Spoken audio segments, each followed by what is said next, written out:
Let's welcome Chris Neumann!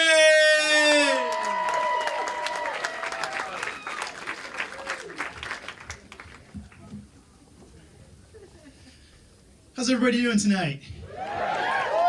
Going all right so far? Well, I married my high school sweetheart. We met when she was 14 and I was 17. And when I tell people that, I often get the same reaction I just got. People think it's cute, right? Well, I'm here to tell you that there's a downside. For instance, I don't have any good dating advice. My friends ask me, what's the secret to a successful relationship? And I say, find a 14-year-old. And as an adult, that's terrible advice. And that's why none of my friends can live within 10 miles of a school. Also, it's really hard to be cool. Inevitably I'm hanging out with my friends and the sexual conquest stories come up and it comes around to me. And the best thing I have to offer is boobs rubbed up against me on the metro. And I have to leave out the fact that the boobs belong to Gus, the gas station attendant. So after being together for 17 years, my wife and I are starting to talk about having kids. And what normal people would do is just start having sex. But what I decided to do was get a semen analysis. So essentially what a semen analysis is if you remember when you used to go to the community pool and you had to take a swim test to go into the deep end? Well, a semen analysis is essentially a swim test for the sperm, and the ones that pass, rather than getting to go into the deep end, get to swim in the fallopian tubes.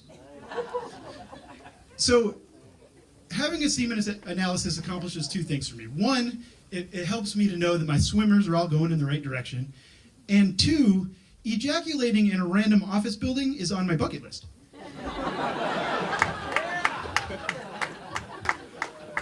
So on the day of the semen analysis, as I entered the building, I noticed that the waiting area was filled with dudes, and everybody that worked there was a woman. It was very intimidating. So as I approached the reception area, I noticed, or a memory came back to me about when I was a kid, and my brother used to work at a drugstore. And when teenagers would come up like timidly with condoms and throw them on the belt, when they got up to my brother, he'd get on the intercom and go, I need to do a price check on condoms. I need to do a price check on Trojan extra small condoms. So as I was approaching the reception area, I was fully expecting the receptionist to get on the intercom and go, I need to prepare room 2 for the masturbator. Please prepare room 2 for Chris Neumann, the masturbator. And then a whole bunch of people would run down the hall with sheets of plastic getting ready to prepare room 2. So before you go into the room, they give you a receptacle and a card and instructions of what to do when you're done.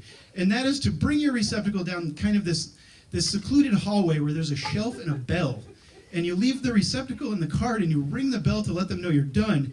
And then you can kind of sneak out with what little dignity you have left. I kind of like this. It was much better than what I was picturing in my mind, which was a woman in a biohazard suit in the room with me the whole time, making sure that the sample comes from me like a prison pee test.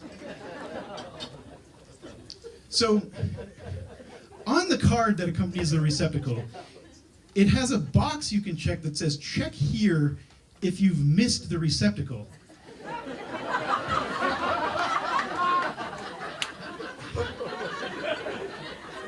And then it has an area where you can describe where you missed. So what I decided to do in that area was I drew a picture of the room, and I happened to have a highlighter on me. So I highlighted all over the room as if there was some kind of ejaculation sprinkler accident. Like everything was going okay on the but the went horribly wrong. So once in the room, I didn't really know what to do. I mean, I knew what to do, I just didn't know how much time I should spend in there, right? It's a double-edged sword. If you're in there for too short a period of time, the women that work there are going to think you had a lot of practice. If you're in there for too long, they're going to be wondering what you're doing. Like, did you light some candles? Did you put on some Mary White? And to complicate things more, like every 30 seconds I heard the bell going off in the distance. Like, how are these guys cycling through so quickly? There's only 2 rooms.